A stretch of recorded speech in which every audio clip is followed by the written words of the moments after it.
persemaian itu di Kosta Jasa kan sudah menjadi agenda tahunan.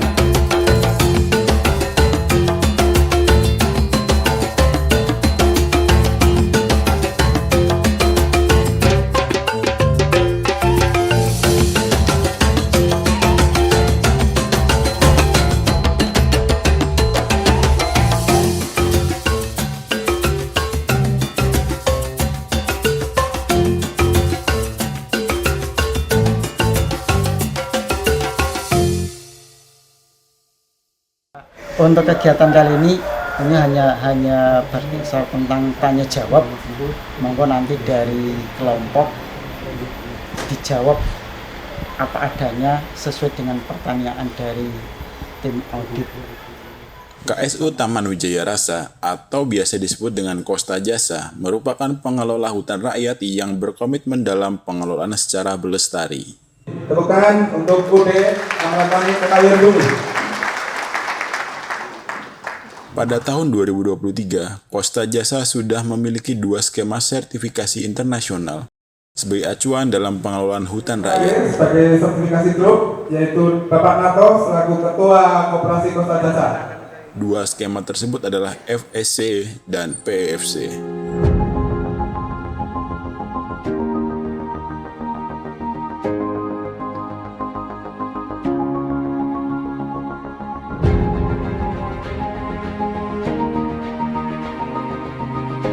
Dalam mendapatkan 2 sertifikasi tersebut, Kosta Jasa tidak mendapatkan dukungan teknis maupun dana dari lembaga manapun.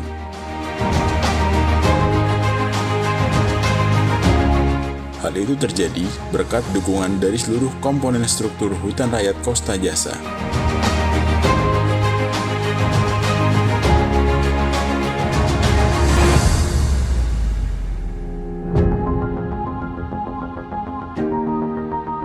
Tidak hanya itu, kemandirian Kosta Jasa terjadi pada semua aspek. Salah satunya dalam kegiatan persemaian bibit. Kalau ini persemaian mandiri, memang kalau persemaian itu di Kosta Jasa kan sudah menjadi agenda tahunan lah.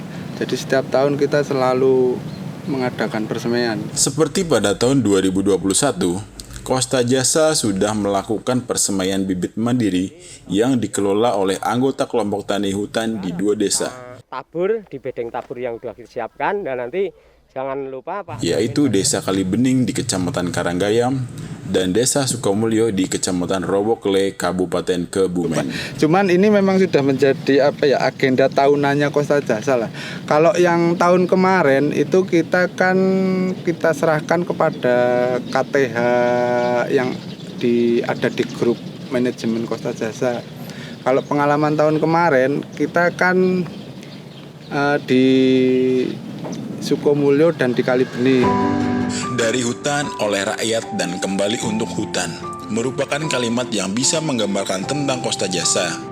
Karena dengan mengelola hutan rakyat, Kosta Jasa bisa menghasilkan nilai ekonomi tidak hanya untuk Kosta Jasa, namun juga untuk rakyat, dan juga mengembalikan lagi ke hutan rakyat dengan cara melakukan persemaian bibit mandiri.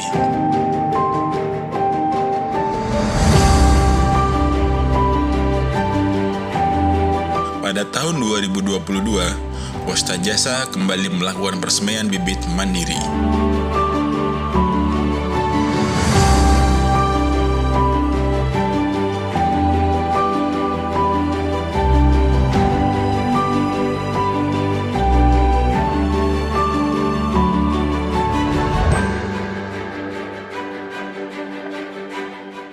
Jadi tahun kemarin perbedaannya dengan tahun sekarang tuh, kalau tahun kemarin kita pasrahkan ke KTH untuk mengelola pembibitannya, tapi untuk tahun sekarang kita memang untuk di bawah manajemen langsung lah istilahnya. Cuman lokasinya kebetulan memang di Candi gitu.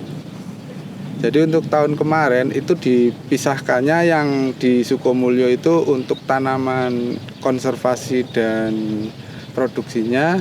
Kalau yang di Kalibening khusus untuk tanaman buahnya. Kali ini persemaian dilakukan di Desa Candi, Kecamatan Karanganyar, Kabupaten Kebumen. Untuk tahap pertama dalam memulai persemaian adalah mempersiapkan lahan. Sudah dapat lahan persemaian yang kira-kira tepat, baru kita olah. Pertama yang kita olah jelas mempersiapkan lahannya dulu. Itu persiapan lahan dari pembersihan rumput-rumput di babat-babat itu, dihilangin rumputnya, kemudian bikin bedengan. Dalam mempersiapkan lahan persemaian ini, Kosta Jasa tidak menggunakan bahan kimia. Luas lahan yang akan digunakan untuk persemaian ini sekitar 4.219 meter persegi.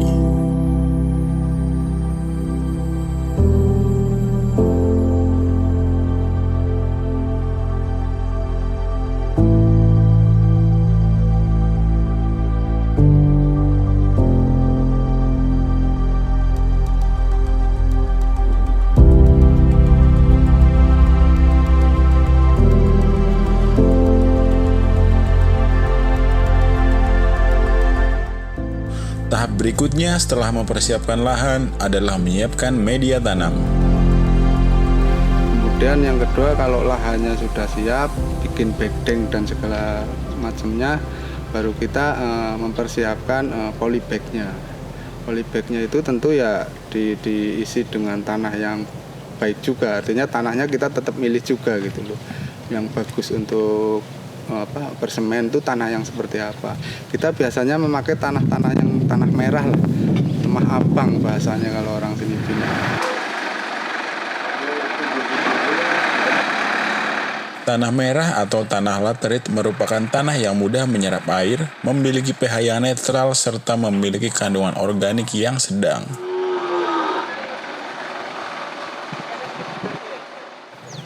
Setelah bikin bedengan, ya terus bedengannya udah gitu banyak, terus diisi polybag itu ya, persiapan media untuk pengisian polybag. Polybag diisi dengan campuran tanah merah dan juga pupuk organik sebagai media tanam.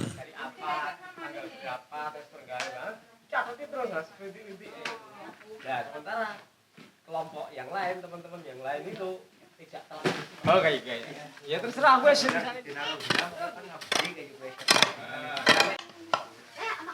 Dan itu juga pakainya pakai pupuk organik. Jadi kalau di Kosta Jasa itu kan memang fanatik harus organik gitu. Kita nggak dipakai pupuk yang kimia.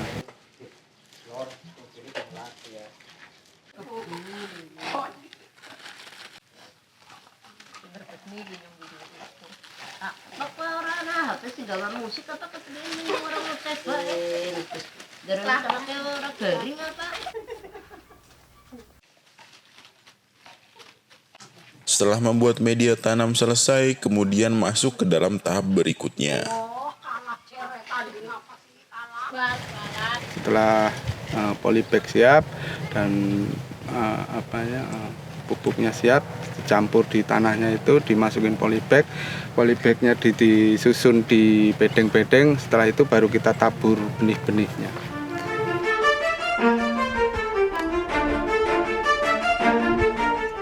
Polybag yang sudah terisi pupuk dan tanah merah kemudian disusun di bedeng yang sudah disiapkan.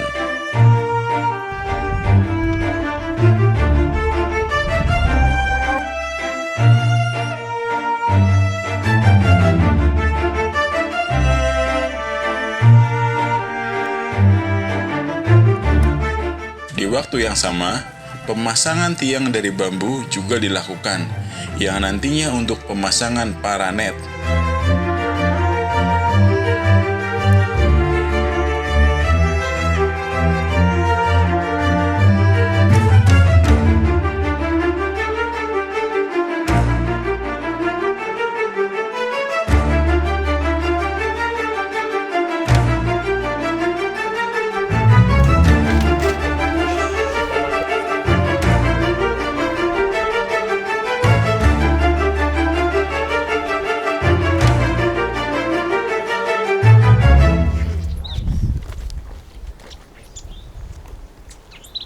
Sebelum memulai menebar benih, dilakukan ritual adat yang bertujuan agar semesta melancarkan semua proses dari awal persemaian hingga akhir.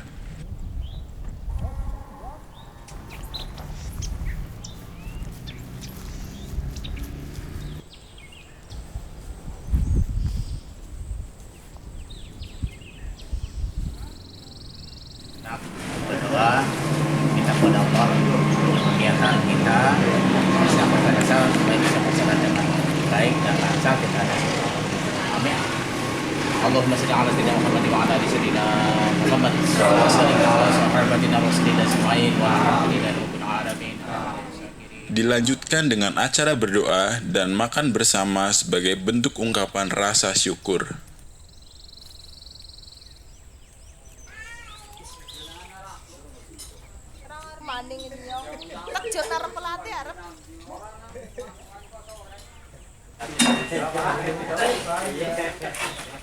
Kita warna kapan tuh? Oke. Matur nuwun.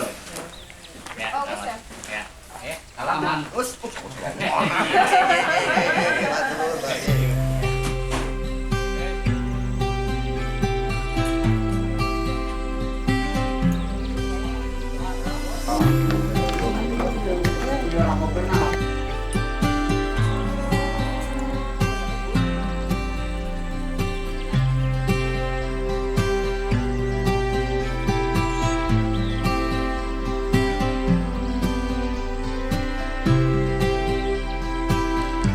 Ada 3 jenis tanaman yang akan disemai di lahan ini.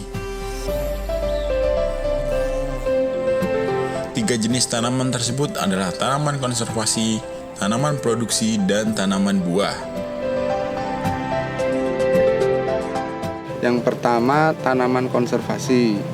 Cuman untuk tahun ini tanaman konservasi kita baru ada term besi atau kalau orang sini bilang itu saman. Yang kedua ada gayam, sementara baru itu untuk konservasinya. Kemudian untuk tanaman produksinya itu ada albasia, ada jati, ada pete, kemudian ada jengkol. Cuman untuk jengkol dan pete sendiri belum sesuai kuota, artinya kita masih cari bibit yang lainnya lagi, baru lagi. Kemudian untuk tanaman yang ketiga adalah tanaman buah. Tanaman buah di sini baru ada matoa sama alpukat. Untuk bibit yang pertama kali disemai adalah bibit tanaman jati. Ada 2 jenis bibit tanaman jati, yaitu bibit tanaman jati yang bersertifikasi dan bibit tanaman jati yang non bersertifikasi. Jadi sebenarnya untuk antara yang bersertifikat dan tidak bersertifikat itu kalau dipraktekkan sebenarnya kemarin kita hampir sama ya. Mungkin hanya di penjualnya saja yang membedakan. Artinya kalau di penjualnya mungkin yang bersertifikat itu sudah dipilih, kalau yang non sertifikat itu caranya ya ombyokan langsung gitu. Bibit jati yang ditabur sudah melewati proses perendaman selama 3 hari di air yang mengalir. Dan bibit jati juga direndam dulu 3 hari 3 malam di air yang mengalir di sungai atau di air yang mengalir. Kemudian ditabur, disemaikan dulu untuk bibit jati itu. Ditaburkan di bedengan yang sudah disiapkan. 2 jenis bibit tanaman jati tersebut kemudian disebar di dalam bedeng tabur yang sudah disiapkan.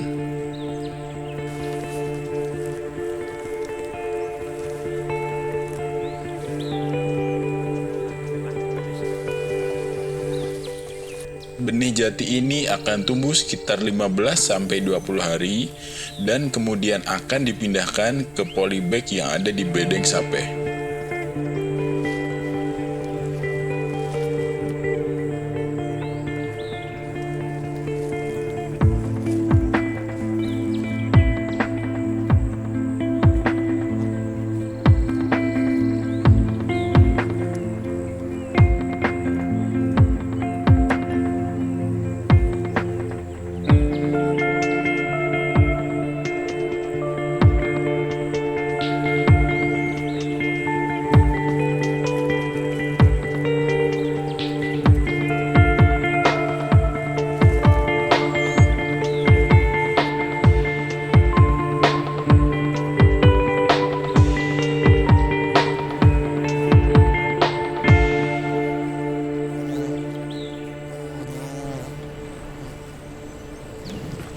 Kemudian baru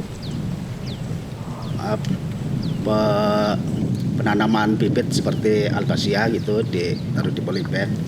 Sebelumnya sih bibit albazia itu direndam dulu sama air panas, kemudian direndam satu malam, paginya tinggal dibubur di polybag yang sudah disediakan. Benih yang selanjutnya ditabur adalah bibit albazia. Ditabur di polybag yang sudah disiapkan. Perlakuan yang diberikan kepada masing-masing benih ini berbeda-beda.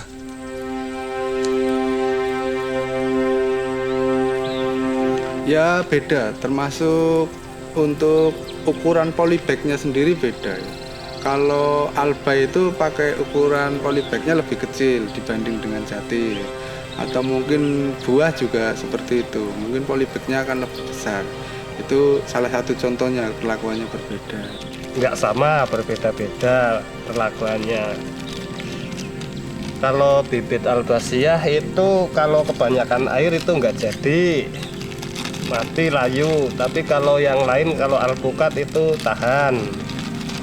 Kalau jati juga tahan air, tapi yang satu ini yang albazia itu nggak tahan, rentan sama air.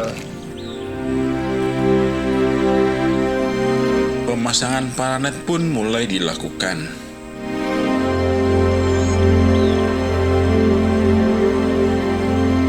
Tujuan untuk pemasangan paranet ini adalah untuk mengurangi penyiraman dari air hujan, serta mengurangi intensitas sinar matahari langsung ke bibit tanaman yang disemai.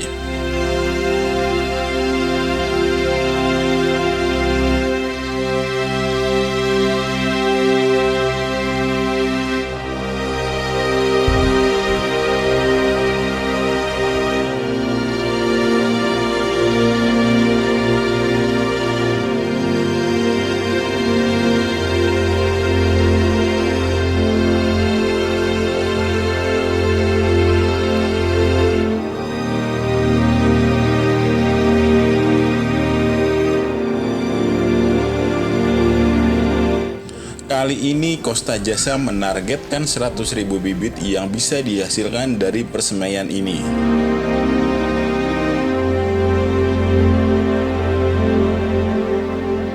Kalau target sebenarnya kita sekitar 100.000 ya. Contoh kayak jati itu kita pengennya 40.000. Kayak alba juga sekitar itu. Yang lainnya buah segala macam itu sekitar 5.000-an. Terus ada yang konservasi juga sekitar 5.000-an. Cuman memang belum terpenuhi semua. Ya nanti sambil berjalan kita sedikit-sedikit kita penuhi untuk.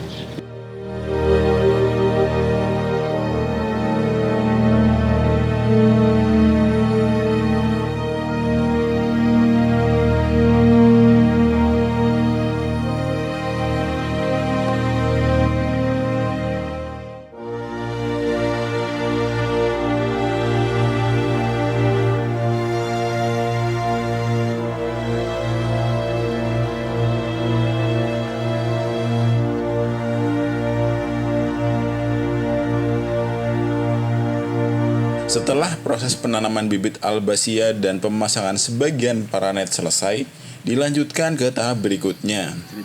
Lagi dimasukin biar tumbuh lagi. Dimasuk-masukin biar ketendem biar ketutup pasir. Biar nanti tumbuh lagi nih kayak gini kan, tuh. Masukin. Ini kalau nggak kependem kan akarnya cilik. Tahap berikutnya dimulai dari membersihkan rumput di bedeng tabur, kemudian mengubur kembali benih jati yang masih belum tumbuh menjadi tunas, dengan harapan bisa tumbuh kembali dari mata benih yang lain. Ini kan dua udah, ini satu. Di sini kudunya di mana? Di sini, tapi ini hanya dua tok. 1, 2. Bibit jati memiliki 2 atau 3 mata yang bisa menjadi jalan tunas untuk tumbuh.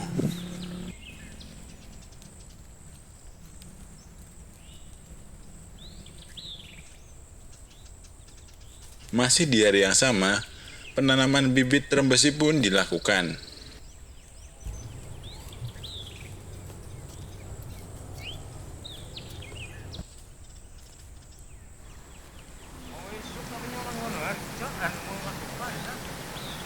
Udah dapat berapa ini nanam trembesi? Trembesi kita baru sebar benih sekitar 2000. Iki kewalik ya. Nah.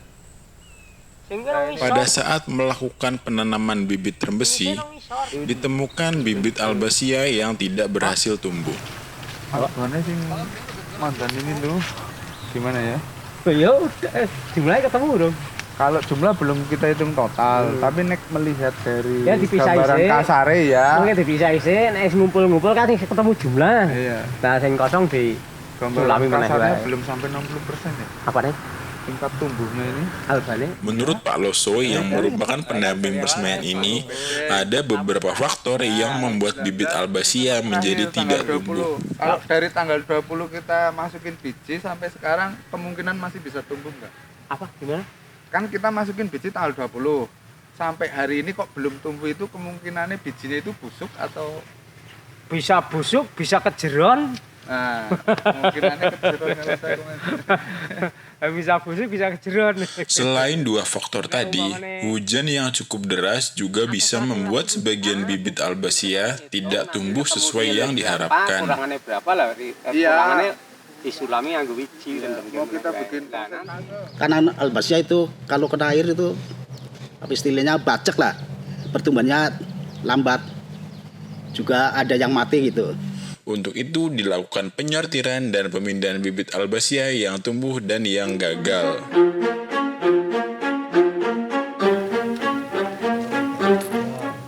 Hal ini dilakukan agar memudahkan pendataan jumlah bibit albasia yang gagal maupun yang berhasil tumbuh.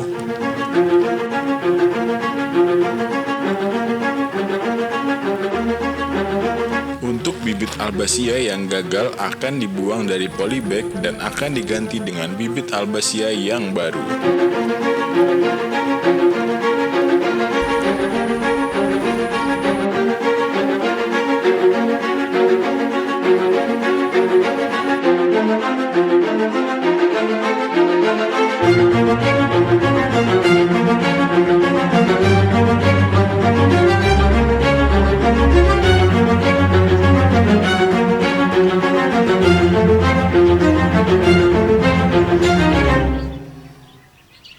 Tahap berikutnya yaitu dimulai dari pemindahan bibit jati dari bedeng tabur ke bedeng sape. Ya kurang lebih ya 15 sampai 20 hari baru tumbuh itu yang bibit jati, kemudian dipindahin ke polybag yang sudah disediakan.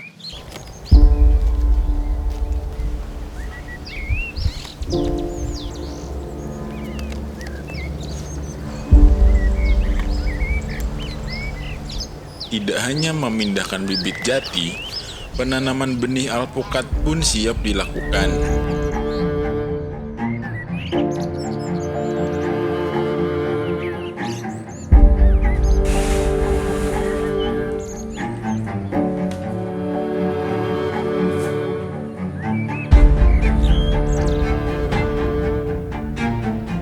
Sebelum ditanam, kulit biji alpukat terlebih dahulu dikupas.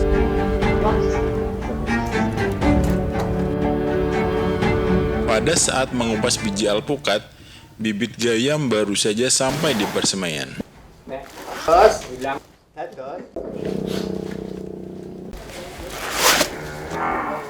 Namun, ketika dicek beberapa butir oleh Pak Loso, ternyata bibit gayam itu sudah busuk dan tidak bisa digunakan. Oh, ini nggak ada isinya. Persoalan nggak ada isinya tuh. Oh iyalah, kalau nggak ada isinya tumbuh dari mana mas? Karena kepet. Hah? Kepet. Satu kepet, yang kedua ini sudah kena hama ini. Nah, ini kalau mau dibuka kan ya susah kan, ya, paling-paling dilukai tempat tumbuhnya saja biar air cepat masuk. Sehingga Pak Loso meminta untuk meretur benih gayam tersebut agar diganti dengan bibit gayam yang baru. Kembali ke benih alpukat, setelah biji alpukat selesai dikupas, barulah ditanam di polybag yang sudah disiapkan.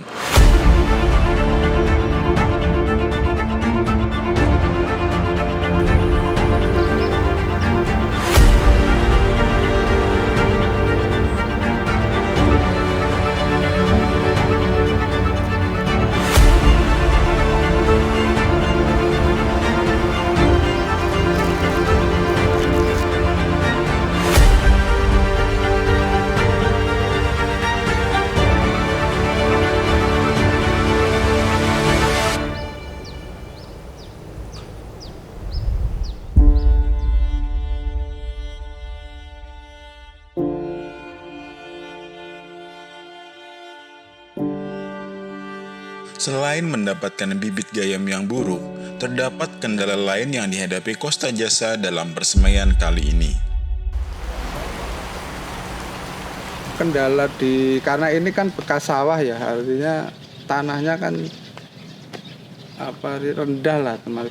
Jadi kadang-kadang kalau hujannya intensitasnya tinggi itu kadang-kadang tergenang banjir.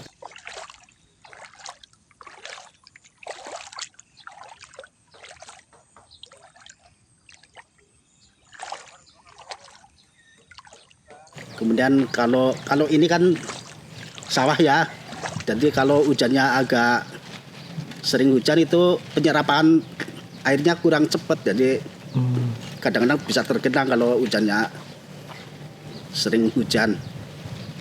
Pernah banjir juga pernah. Polybag kerendam separo.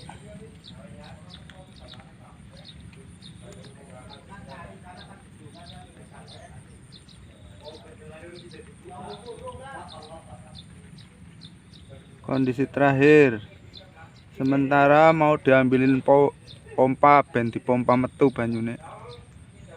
Waktu kebanjiran yang saya lakukan itu ngontrol semua saluran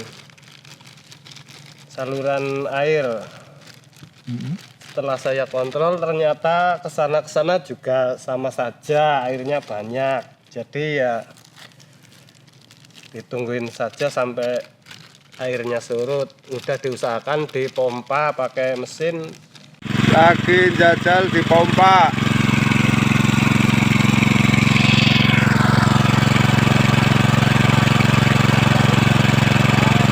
Akibat dari banjir tersebut, banyak bibit pohon yang mati, terutama bibit albasia.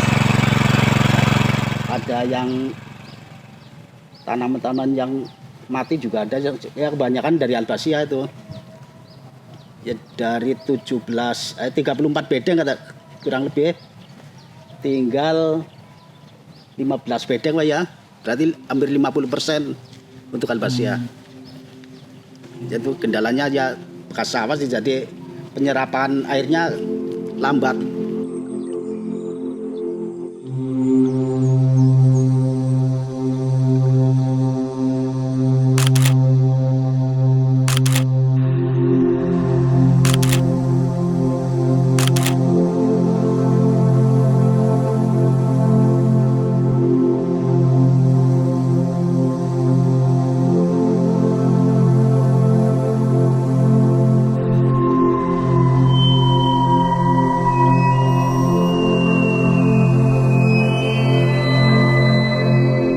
Mengantisipasi bibit pohon agar tidak kembali tergenang air, dilakukan penambahan tinggi terhadap bedeng-bedeng tersebut.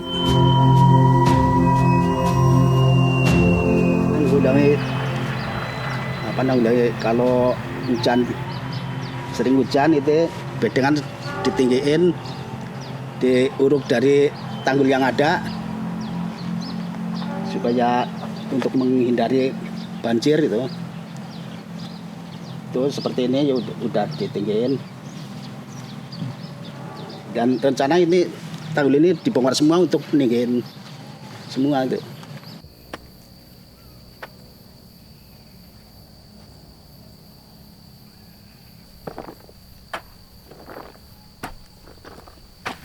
Iki lemah nggih napa, Pak? Lemah nggih napa? Nguruk bedengan Anu kayak napa sih? Kayak diuruk. kurang dhuwur bedengane.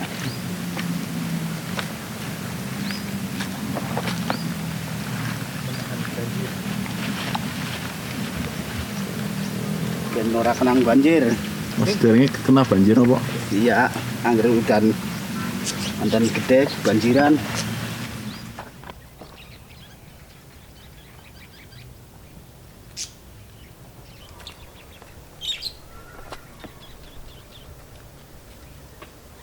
Lagi tadi ini dibetulin lagi Yang dulu kira-kira nggak jadi, kenapa, Pak? karena madet Oh, tanahnya. batat ya. Terus banyakan air hujan. Karena kebanjiran mungkin. Iya. Nah ini ditinggiin lagi tempatnya biar nanti bisa bagus sambil dipencet-pencet nih biar gak begitu padat. Isi bibit baru, Pak.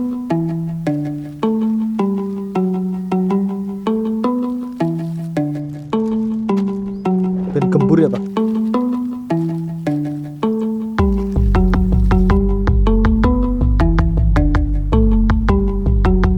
Sampai pada tahap ini, banyak bibit pohon yang sudah tumbuh seperti bibit pohon jati, bibit pohon trembesi, bibit pohon albasia, bibit pohon matoa, bibit pohon gayam, bibit pohon pete, dan bibit pohon alpukat.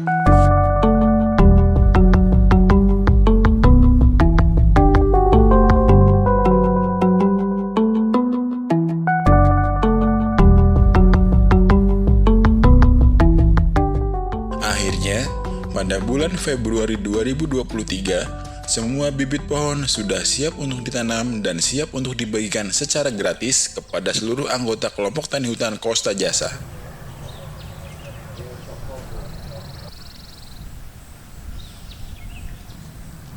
Namun, tidak semua bibit pohon yang ada memiliki tingkat pertumbuhan yang baik. Jadi bibit jati itu ya kurang lebih ya 90% jadi lah. Alpukat ya prosentasenya ya 70%. Kalau yang paling parah itu tingkat pertumbuhannya itu dari albasia itu karena hampir 50% yang itu sih enggak jadi. Ya karena kendala itu kena hujan, banyak hujannya, sering hujan.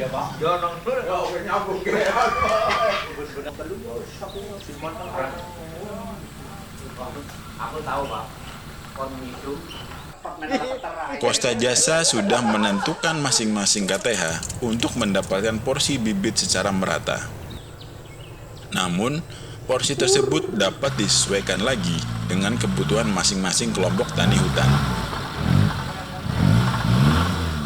200 saja. Jati 50.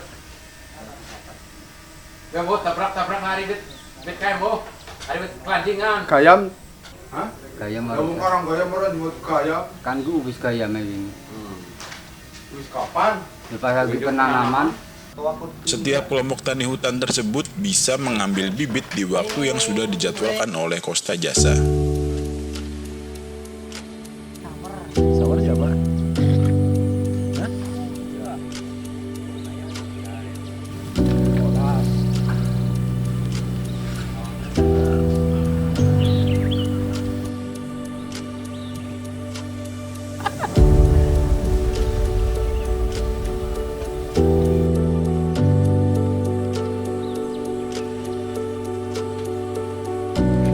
Untuk jadwal pengambilan pada hari ini adalah kelompok tani hutan Lestari Jaya dari Desa Logandu dan kelompok tani hutan Tirto Wahono dari Desa Keradenan.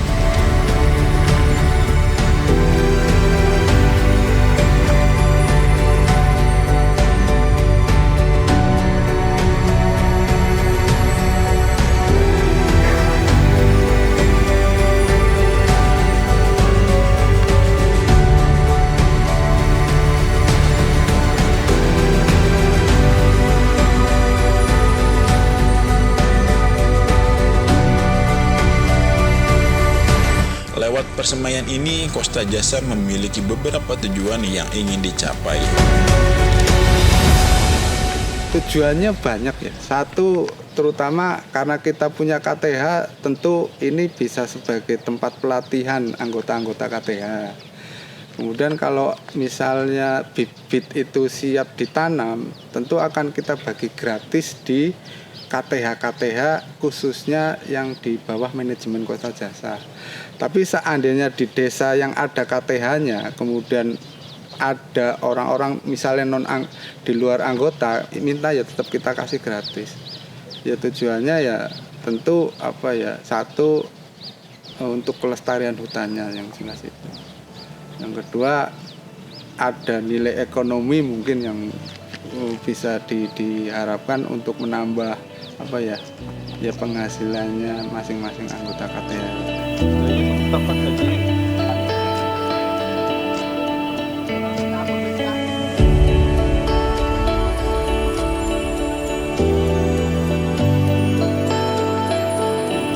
Persemaian ini masih akan terus berlangsung hingga 3 tahun ke depan.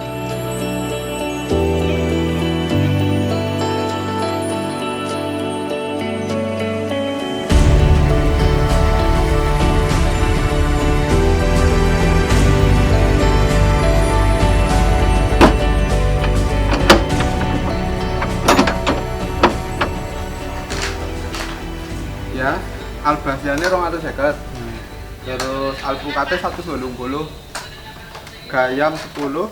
Ya kan mau? Rembesine 15. Petene 5. Terus matoane 10. Kalau tangan kene, Pak.